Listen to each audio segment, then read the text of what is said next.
tras esta publicidad nos hemos venido directamente hacia el vivero municipal Los Pinares de Torremolinos, lugar donde cada martes les ofrecemos este apartado, flores y plantas. Hoy tenemos un tema muy interesante, los centros para interior. Nos lo cuenta todo, como siempre, José Ramón Martínez. Buenas tardes. Buenas tardes. Bueno, un martes más en el vivero, ¿verdad? Y tenemos hoy un tema muy interesante, ¿verdad? Porque entra el otoño y claro, invita un poco ya para que la gente se anime a plantar, ¿no? Claro. Vamos a proponer una idea porque, claro, acompañando a tema de crisis, algo barato que pueda la gente hacerse por sí mismo, ¿no? Con un formato de planta, en este caso un poco más pequeño que los vistos en programas anteriores. Estamos hablando de un macetero del 9, un formato pues bastante económico. Y bueno, con plantas que hemos intentado de que ofrezcan pues condiciones óptimas para que la planta pues se críe bien en el interior, ¿no? Hemos seleccionado una serie de variedades que ahora veremos y bueno, se trata de dar un punto pues natural en un salón, en una mesa y que sea económico, por supuesto, ¿no? En cualquier rinconcito del salón, de su habitación, no sé, en una mesita al lado del teléfono, en cualquier punto de la casa pueden realizar un centro como los que veremos en el programa de hoy. Hablaremos de todas estas especies que ustedes pueden plantar en estos maceteros. Hablaremos también de su mantenimiento y de sus plagas y enfermedades. Todo eso en el apartado de hoy, flores y plantas. En este primer apartado vamos a conocer las especies de plantas con las que podemos realizar un centro para interior, un centro para la casa. José Ramón, cuéntanos, a ver, son todas pequeñitas, ¿verdad? Son todas plantas que usamos y conocemos como plantas de interior, ¿no? Hay que decir que el origen fundamentalmente pues toda en la franja central americana, donde el clima es pues tropical, ¿no? Es decir, son todas especies que con el frío pues pasan, es decir, sufren. Y nosotros, pues como tenemos este clima tan bondadoso, lo único que tenemos que hacer es llevarlas al interior y de esa manera el invierno lo pasan perfectamente bien. Entonces digamos que es una alternativa a las temperaturas que nos van a acompañar pues en unos meses, ¿no? ¿Cómo se llaman todas pues estas plantas? Vamos a hacer un repaso rápido. La gente yo creo que conoce de sobremanera el Spathiphyllum, que bueno, tenemos opciones de comprarlo en distintos formatos. El Spathiphyllum es una planta de interior, yo creo que es una de las más duras. Si cogemos la costumbre de no agobiarlo mucho con agua, esta planta puede durarnos pues años dentro de la vivienda, ¿no? Tan solo cuando veamos que la hoja está un poco más lánguida, ponemos un poco de agua y una planta súper agradecida, ¿no? Después por allí tenemos el poto variegado, ¿no? El Cyndasus áureo.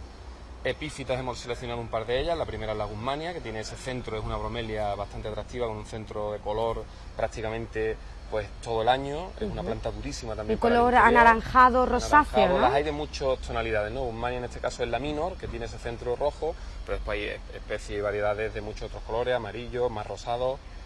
Justo después tenemos una hoja bastante llamativa, es decir, como planta la vamos a proponer para hacer un centro hoy, porque la Fitonia, que es en este caso la planta que nos ocupa, ese color rosa totalmente marcado en el limbo de la hoja es muy atractivo para hacer centro.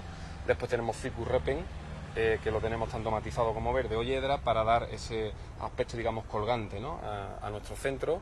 Por allí tenemos Hipoestes, que es otra planta tropical, ¿vale? En este caso es zona africana, es decir, volvemos a tener otra vez muchísimas especies, las cuales de distintos puntos vamos a obligar a que aquí se críen perfectamente bien, ¿no? Mastillansia, que es otro grupo de bromelias, junto con la Guzmania son las dos propuestas de bromelias.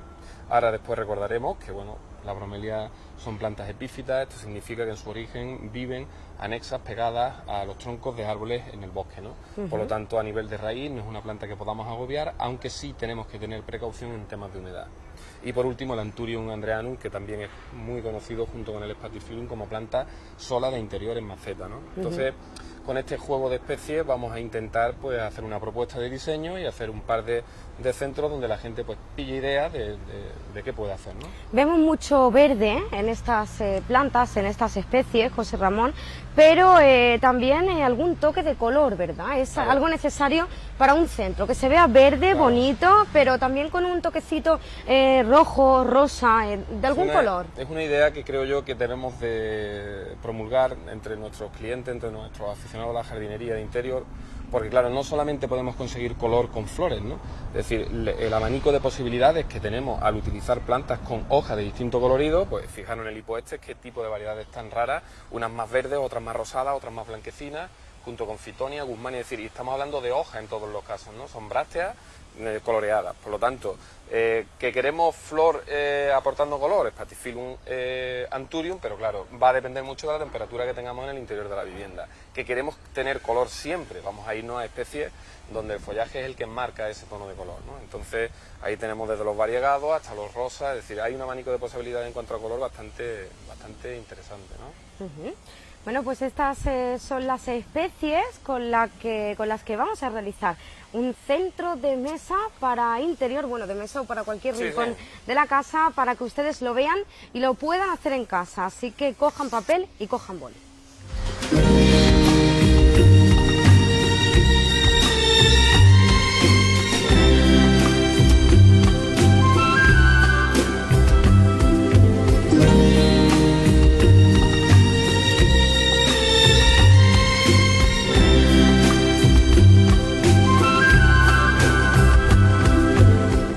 Ha llegado el momento de realizar estos dos centros para interior. Para ello, José Ramón, hemos elegido dos especies para cada centro, ¿verdad? Sí. Combinadas de tal forma que nos quede un centro bonito. Un centro bonito, exactamente. Hemos intentado pues jugar un poco con los factores que antes comentábamos. Color de flor por una parte, color de la hoja por la otra.